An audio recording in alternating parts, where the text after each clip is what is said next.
자, 오늘부터 한국사 능력검정을 강의하게 될 진짜 한국사 전공자, 바로 성정호입니다. 자, 먼저 여러분들 한국사 능력검정에 대해서 먼저 말씀을 드리고 본격적으로 수업을 진행하도록 하겠습니다. 한국사 능력검정 같은 경우에는 요즘에 다양한 시험에서 많이 여러분들 요구하는 추세라고 볼 수가 있죠. 먼저 경찰시험, 그 다음에 공기업시험, 그 다음에 여러분들 임용시험 등 여러 가지 시험들에서 요구하고 있기 때문에 실적으로 여러분들이 미리미리 한국사 능력검정을 준비해 놓지 않으면은 시험을 준비하는 입장에서 상당히 난관에 봉착할 수 있다. 왜냐면 자격증 시험이기 때문에 미리 따두고 수험 생활을 준비하는 게 훨씬 더 심적으로 편하다는 얘기가 되겠죠. 근데 이것뿐만 아니라 요즘에는 초등학교, 그 다음에 중학교, 그 다음에 고등학교 학생들, 그리고 이제 성인들까지도 역사에 관심이 있는 많은 사람들이 한국사 능력검정 시험에 응시하고 있습니다. 그래서 저 같은 경우에는 앞으로 하나하나 수업을 진행하면서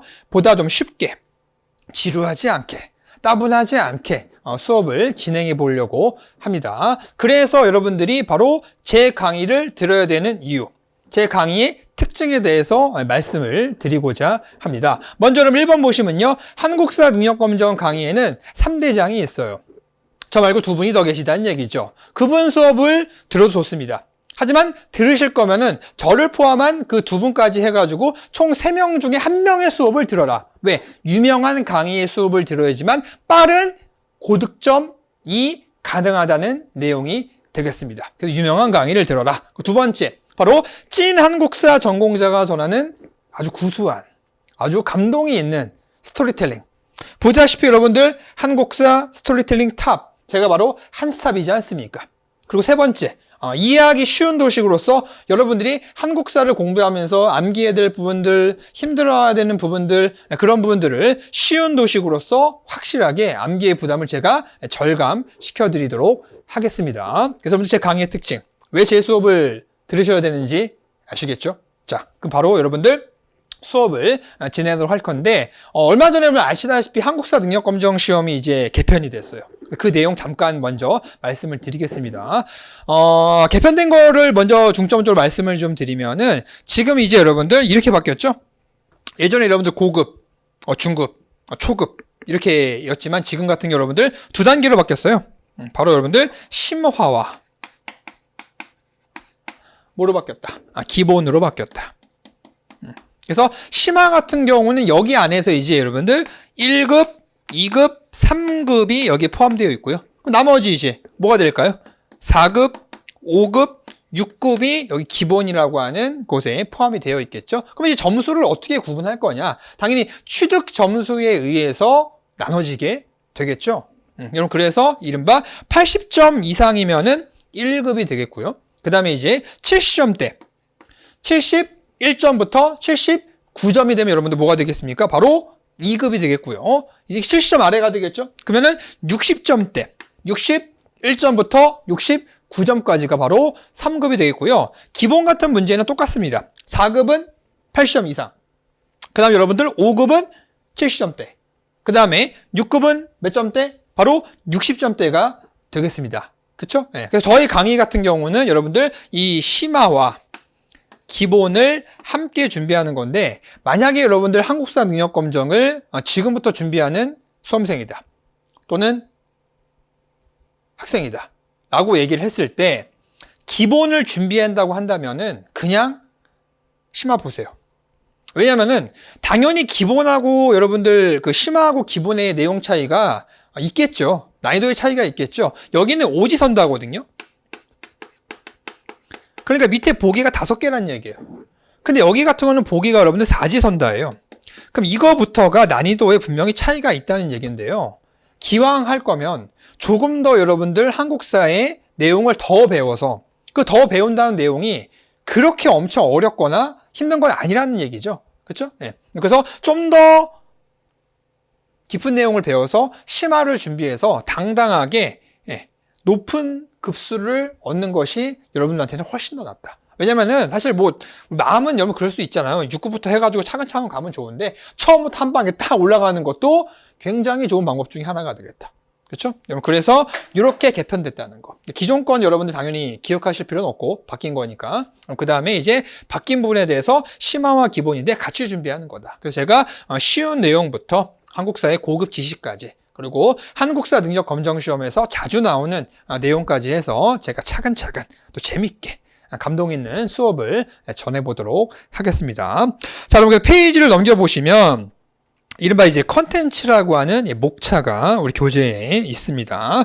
자, 파트 1부터 파트 뒤에까지 여러분 쭉 나와져 있는데요. 자, 1단원이 여러분들 이제 이른바 거기 구석기 시대라고 나와있죠. 구석기 시대부터 쭉 해가지고, 그 다음 넘어가시면 여러분들 다음 장을 보시면요. 이제 파트 8. 이게 오늘날 얘기 아닙니까? 그래서 현대 세계의 변화와 대한민국의 발전이라 그래서 마지막 56단원이 바로 사회 문화의 바로 동향, 변화라고 쓰여있는 파트가 되겠죠. 그래서 우리가 구석기 시대부터 우리가 오늘날 살고 있는 그 시대까지를 역사를 차근차근 여러분들 마치 대학교에서 교양 배우듯이 또 재미있는 이야기와 더불어서 여러 가지 이야기를 함께 해보려고 합니다. 그리고 밑에 부록을 보시면요. 한국의 유네스코 문화유산과 기록유산인데 실제 여러분들 다른 시험 문제에서는 우리 한국사 능력검정이잖아요. 이거 말고 이제 다른 시험에서는 실제로 이 파트가 그렇게 많이 나오지는 않아요.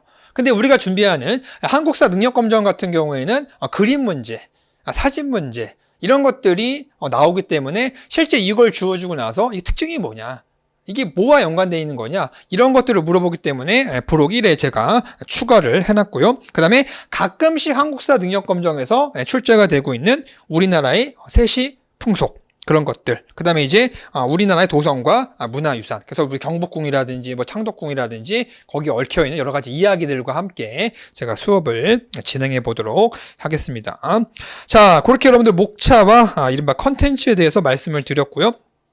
뒤에 넘기시다 보면 여러분들 이제 파트 1 선사시대의 문화와 국가의 형성이라 그래서 거기 이제 1단원 바로 구석기 시대부터 본격적으로 수업을 진행하도록 하겠습니다. 자, 우리 그럼 같이 볼까요? 자, 1단원 바로 이제 구석기 시대가 되겠는데요. 구석기 시대 어떻습니까, 여러분들? 뭔가 좀 우리하고는 많이 떨어져 있고, 그리고 뭔가 좀 이질적이죠. 이게 진짜 우리 역사가 맞아? 한국사가 맞아? 한국사는 맞지만 우리한테는 되게 재미없고, 여기부터 시작하다 보니까 여러분들 우리 중학교나 고등학교 때 또는 초등학교 때 생각해 보세요. 무슨 도끼, 토기, 무슨 돌, 막 이런 거 사실 재미가 없거든요. 근데 이 파트가 시험 문제에서는 1번으로 거의 고정돼서 나온다는 얘기예요. 그래서 이 파트를 맞추고 가는 것이 그 다음 문제를 풀 때 조금 더 여러분들 유연하게 문제를 접할 수 있다는 얘기죠. 만약 1번 문제부터 여러분들 소홀히 했다가 딱 시험장 가서 딱 풀려고 하는데 뭐지? 모르겠어. 어려운데? 이러면 그 긴장감이 상당히 클 것이다. 그래서 여러분들 1번 바로 1단원 구석기 시대부터 우리가 차근차근 볼 필요가 있다. 자, 그래서 바로 보겠습니다. 자, 14단원 보시면 여러분 14페이지가 되겠죠. 우리 교재 1번에 자, 구석기 시대라고 나와 있는데요. 자, 1번에 구석기 시대의 생활이라고 나와 있죠. 거기 여러분들 그 생활을 보시면 채집, 어로, 사냥이라고 나와 있죠. 그러니까 이 당시에는 사람들이 이제 뭔가 물건을 구하고 먹을 거를 구하는 게 고작 그 정도 수준이었다는 얘기예요. 이쪽 가가지고 뭐가 되겠습니까? 막 그 열매 같은 거 따서 먹고 다 먹었지 않았겠습니까? 이쪽 와가지고 열매 같은 거 막 따서 먹고, 그럼 없어지면은 당연히 여기에 머물 수가 없겠죠. 어디로 가야 될까요? 다른 지역으로 이동을 하지 않겠습니까? 그리고 그때 무언가 여러분들 먹고 할 때 여기서 나오는 이런 도구가 쓰인다는 겁니다. 바로 여러분들 주먹도끼. 그렇죠, 여러분들? 이렇게 잡아가지고 하는 거죠. 그렇죠. 그리고 찌르개. 여기 보시면 아시겠지만 여러분들 굉장히 뾰족하지 않습니까? 우리 교재 거기 지금 구석기 시대의 유물이라 그래서 한능검 출제 자료에 제가 넣어놓지 않았습니까? 이게 뭡니까? 시험 문제에서 자주 나왔다는 얘기예요. 어디에서? 우리가 준비하는 한국사 능력검정 시험에서. 그래서 이렇게 보면서 여러분들 바로바로 눈에 익혀 두셔야 돼요. 찌르개. 뾰족하구나. 그래도 우리 흔히 말하면 찌르개 중에서도 좀 더 발달된 찌르개를 여기 앞에다가 뭐를 붙이죠, 여러분들? 바로 쓴배 찌르개라고 부르지 않습니까? 그렇죠? 이거 잘 나오는 거 아닙니까, 여러분들? 그렇죠? 쓴배 찌르개. 그 다음에 이른바 밀어서 하는 이른바 밀개. 그래서 이런 것들이 바로 구석기 시대의 유물로서 시험 문제에서 자주 출제되고 있다. 간단하다는 얘기 여러분들. 이거 주어지고 나서 어디를 묻는다? 구석기를 묻는다. 라는 얘기죠. 자, 여러분 그래서 생활까지 말씀을 드렸고요. 다시 위에 올라오셔서 표를 보시면요. 자, 주거를 보시면요. 자, 동굴이나 막집. 그렇죠. 아무래도 여러분 뭔가 이동 생활을 하다 보니까 한 곳에 정착해서 지낼 수가 없겠죠. 그러니까 당연히 동굴이나 막집에서 지낼 수밖에 없다. 중요한 거는 불을 사용했다는 얘기죠. 불 뗀 자리 동그라미 쳐주세요. 불을 사용했다. 특이하죠, 여러분들? 그러니까 여러분 이 시대 사람들이라 그래서 그럼 뭡니까? 그냥 뭐 여러분 동물 같은 거 막 여러분 이런 거를 찍어서 잡은 다음에 생고로 먹기보다는 불로 그런 고기를 구워서 맛있게 먹었다는 것을 알 수 있지 않겠습니까? 불을 사용했다. 그러니까 실질적으로 불을 사용한 게 뭔가 신석기, 뭐 청동기 이때가 아니라 언제부터가 되겠다? 구석기 시대부터가 되겠다. 라는 걸 확인할 수가 있죠. 확인해 두시고. 자, 그럼 그 다음에 사는 사람들의 규모를 봐도 많지가 않아요. 몇 명입니까, 여러분들? 기껏해야 3명에서 4명 정도에 불과하다는 얘기죠. 그러니까 이거 자체가 뭐냐면은, 뭐 많게는 10명이라고 거기 쓰여져 있죠. 그러니까 이거 자체가 사람들이 당시에 가족 단위로 구성되어 있다는 걸 알 수가 있겠죠. 가족 단위라는 거. 요렇게. 그렇죠? 하나 확인해 두시고요. 자, 여러분 그 다음 밑에 사회를 보시면요. 당연히 여러분들 규모가 많습니까?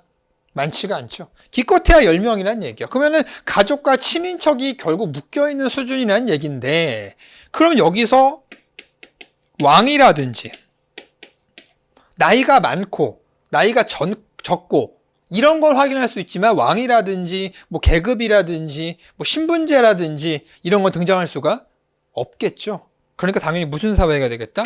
평등 사회가 되겠다. 그처럼 당연한 내용이죠. 그러니까 우리 당연히 숫자를 봤을 때 그냥 뭐 3명에서 4명 이렇게 끝나는 게 아니라 많이 살지 않네. 이게 다네.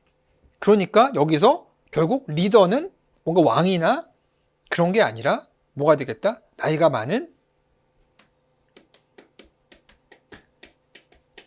연장자가 이 가족을 이끌어가지 않을까? 뭐 이 부족을 이끌어가지 않을까? 그러니까 당연히 무슨 사회겠다? 평등 사회겠다. 라고 생각할 수가 있겠죠. 자, 그럼 그 다음에 이제 도구를 보시면요. 도구 당연히 이게 다 뗀석기 아닙니까? 그럼 뗀석기요. 이 시대에 쓰이는 것들이잖아요. 뗀석기. 그렇죠? 찔게, 미르게, 밀게. 그다음에 주먹도끼. 그 다음에 팔매돌. 그 다음에 긁게. 그리고 제일 중요한 이선역. 바로 찌르게. 승배, 찌르게. 굉장히 뾰족하게 되어 있는데 여기를 잡고서 여러분들 이렇게 동물을 쳐서 잡거나 했겠죠. 그래서 요거 되게 중요하고요. 그 다음에 뼈도구, 골각기인데 이 녀석이 중요한 이유는 바로 나올 겁니다. 자, 밑에 보세요. 구석기 시대 유물이라고 나와 있는데 그 밑에 보시면은 구석기 시대의 유적지 분포라고 그랬어요. 내용 보세요. 무슨 유적의 무슨 특징, 무슨 유적의 무슨 특징. 보기만 해도 굉장히 깝깝해집니다. 근데 안 볼 수는 없어요. 근데 본다면 딱 3가지는 반드시 보고 가야 된다. 그 첫 번째가 바로 거기 나와 있는 연천 전곡리 유적이라는 거예요. 하나, 둘, 셋, 4번째 유적지에 있죠. 그렇죠? 경기도에 있는 연천 전곡리 유적인데 여기 보시면요. 아슐리안계 양날 주먹도끼라는 게 있어요. 자, 구석기 유적지 당연히 알아야 될까요? 몰라야 될까요? 가끔씩 나옵니다. 몇 번 문제로? 1번 문제로. 제가 첫 번째 문제의 중요성은 말씀드렸습니다. 첫 번째 문제부터 틀리면 큰일 난다. 그래서 구석기 시대 유물, 이 유물과 유적지에서는 이 첫 번째로 나올 수 있는 가장 중요한 것이 바로 경기 연천 전곡리 유적이에요. 자, 봅시다.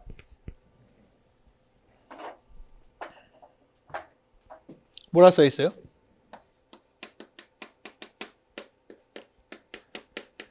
아슐리안계 외날이 아니라 양날 주먹 도끼죠. 뭐 말은 어려운데 별건 아닙니다. 결국 이게 외날이 아니라 양쪽의 날을 갖고 있는 양날이라는 게 포인트입니다. 근데 여러분들 거기 뭐라고 써 있습니까? 동아시아식 집게이며 바로 모비우스 학설을 폐기했다. 자, 모비우스 학설.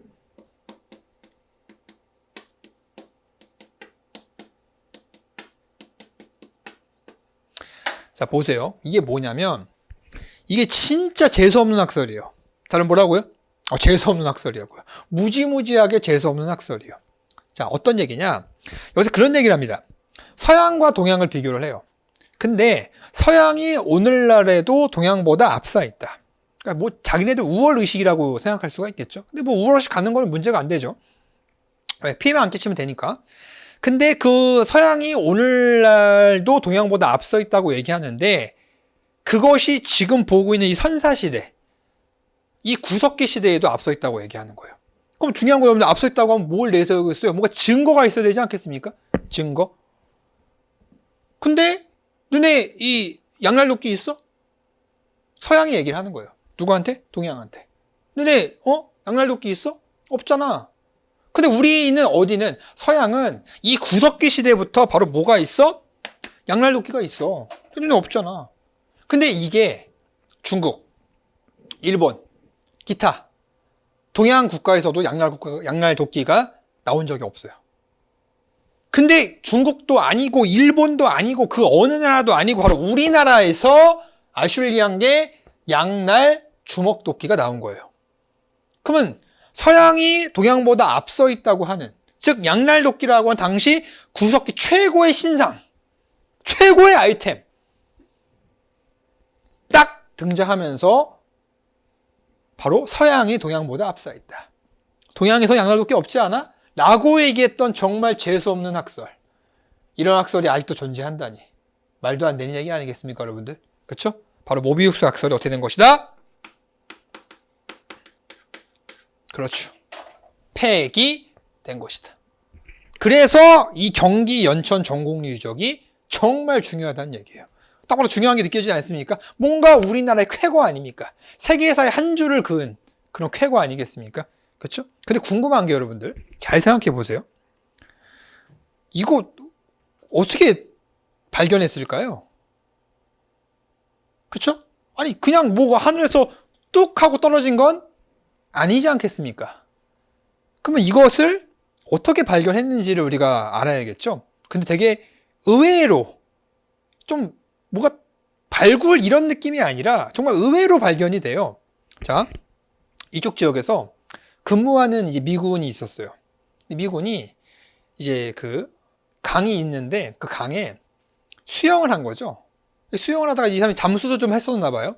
강에서 수영을 하다가 이제 잠수해가지고 이 밑에까지 들어갔는데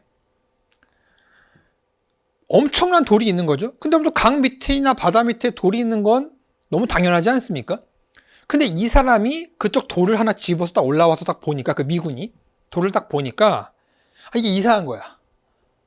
우리 알고 있는 그런 뭐 자갈 이런 그와 다른 느낌이라는 얘기죠. 자갈, 모래, 뭐 돌 이런 것들. 그래서 보니까 이게 좀 특이해요.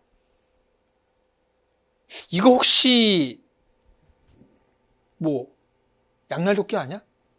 뭐 도끼 아니야? 이런 거? 언제 쓰였던? 구석기 시대 쓰였던?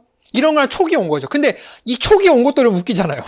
아니 우리가 이 흔히 말해서 이제 뭐 고고학이라든지 뭐 역사학을 전공하지 않은 사람들 봤을 때 이게 돌일 수도 있잖아요. 근데 뭔가 좀 특이한데 그게 이거 뭔가 양날도끼 아니야? 이렇게 생각하기는 쉽지는 않죠. 근데 그걸 보고 나서 이걸 이제 알리게 됐고 이 발굴 사업이 들어갔는데 여기서 나왔다는 얘기예요. 이게. 그런데 어떻게 알았을까요? 이 미군은. 이 미군이 군인인데 고고학 전공자였던 거예요.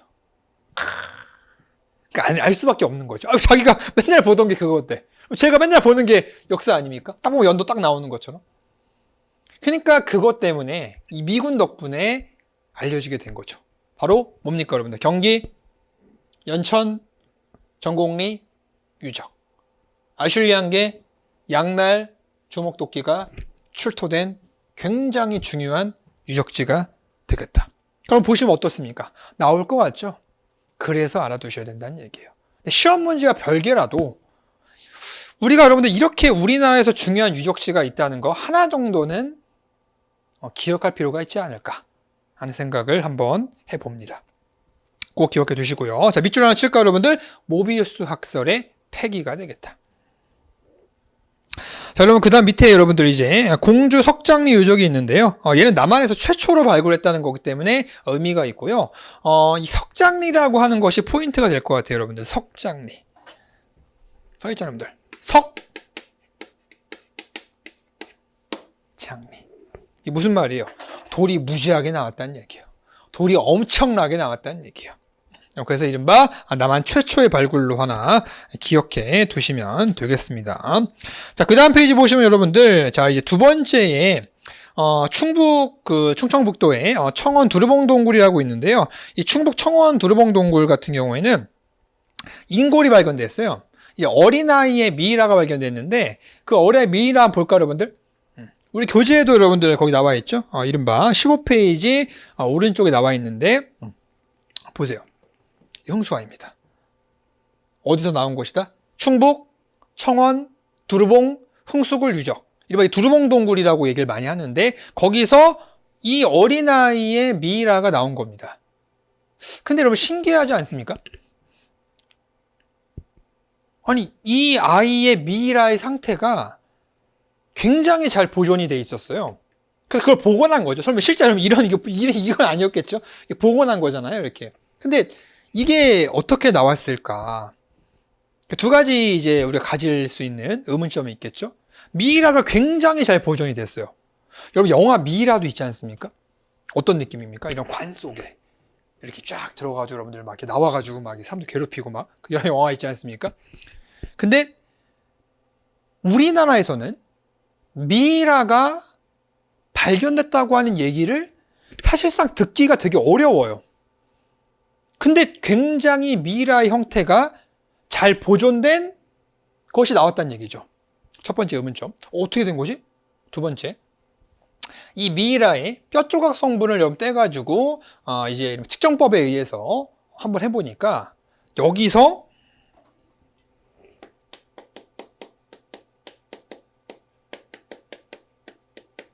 자, 뭐다?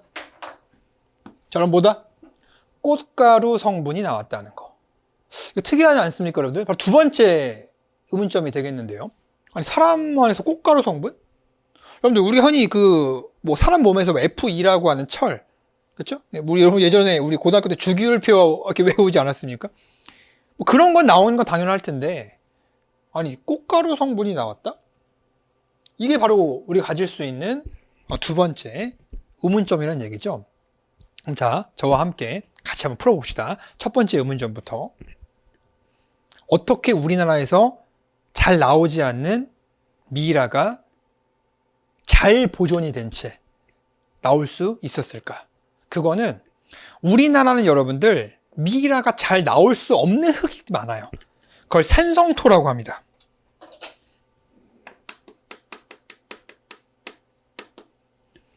그러니까 산성토는 여러분들 녹여버리는 거죠. 뼈까지요. 오랜 시간이 지나면서 내려오면서 여러분들 처음에는 묻혀가지고 뼈만 살이 썩고 뼈만 남았겠지만 뼈도 녹여버리는 산성토란 얘기죠.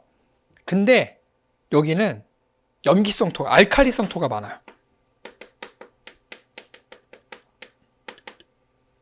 이거죠, 여러분. 지금 방금 보고 있는 충북 청원 두루봉 동굴에서는 그래서 여기가 실제로 뭐냐면요, 석회암 동굴이에요.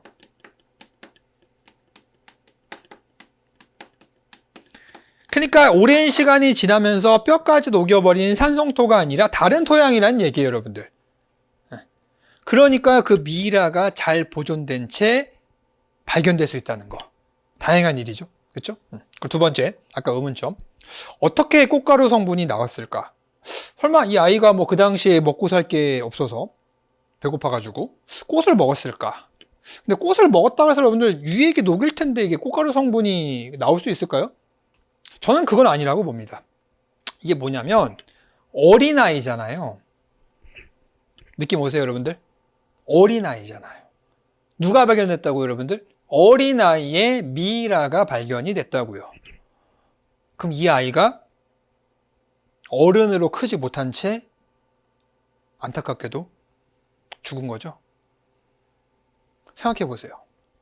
저도 여러분들 자식이 있고 이 수업을 듣는 분들 중에서도 자식이 있는 부모님들이 계실 겁니다. 아이가 죽었어요. 어땠을까요, 여러분들? 그 마음이 정말 찢어지고 아팠을 겁니다. 그 슬픔을 평생 동안 안고 간다고 하죠. 저 같은 경우는 여러분들 첫째 딸이 있는데 기침만 해도 감기 때문에 열만 나도 진짜 내가 의사가 아니니까 뭔가 해줄 수 있는 게 없어요. 체온계 재고 물 올리고 병원 데려가고 곁에서 안아주고 할 수 있는 게 너무 미약한 거예요, 제가 부모로서. 근데 아이가 죽었어요. 이 아이가. 그러면 그 부모님의 마음이 어땠겠습니까? 자식이 죽으면 부모는 가슴에 자식을 평생 동안 묻는다고 하지 않습니까? 그러니까 이 아이를 눕혀놓고 그 가족이라든지 그 마을 사람들이 이렇게 주변을 돌면서 뭘 했을까요? 꽃을 뿌렸겠죠. 여러분, 우리가 장례식장에 가면 앞에 영정사진이 있고요. 뭘 두죠? 그렇죠. 하얀색 꽃 국화를 둡니다. 왜요? 죽은 자에 대한 추모의식, 떠난 사람에 대한 그리움, 이걸 표현하는 게 바로 하얀색 국화 아닙니까? 똑같다는 얘기예요. 제가 드리고 싶은 말씀은 이 동굴이 갖는 의, 흥수아이, 시험 문제 잘 나옵니다. 근데 그게 중요한 게 아니라 이 당시에도 사람이 죽으면 누구나 슬퍼했다. 그러니까 그 당시나 엄청 오래전인 이 구석기 시대나 우리가 살고 있는 오늘날이나 누군가가 죽고 사랑하는 사람이 자신의 곁을 떠나게 되면 그리워하고 애틋하는 마음은 똑같다는 얘기예요. 그러니까 이 아이가 죽고 나서 이 마을의 가족이나 그 지인들이 아이를 눕혀놓고 주변을 돌면서 꽃을 뿌렸다는 얘기죠. 그래서 거기 여러분들 가로 열고 써 있는 거 아닙니까? 바로 뭐에 대한? 망자에 대한, 떠난 사람에 대한 추모의식이다 라는 얘기죠. 그래서 구석기 시대라 그래서 우리 여러분들 막 부시벤처럼 막 우가 막 이러지 않습니까? 더 열심히 해볼까요? 우가 그런 것만 있는 게 아니라 그게 뭔가 오늘날보다 떨어진다는 게 아니에요. 사람 살아가는 거 똑같다는 얘기예요. 바로 흥수아이. 그럼 여기서 제가 하나의 더 의문점을 추가해 보겠습니다. 세 번째 의문점인데요. 이름이 어떻게 흥수아이일까요, 여러분들? 궁금하지 않습니까? 저만 궁금한 거예요. 궁금한 건가요, 여러분들? 흥수아이? 아니, 이 아이가 뭐 명찰 같은 거 달고 있지는 않았겠죠? 근데 흥수아이? 좀 이상하잖아요. 그건 간단해요, 여러분들. 아는 그런 분들도 계실 텐데, 이게 이제 석회암 동굴이잖아요. 석회암 동굴 여러분들 여기서 뭘 만드는 겁니까? 시멘트의 원료가 되지 않습니까? 그러니까 이제 여기를 발굴하는 이제 분이 들어갔는데 이제 발견한 거예요. 근데 그분의 이름이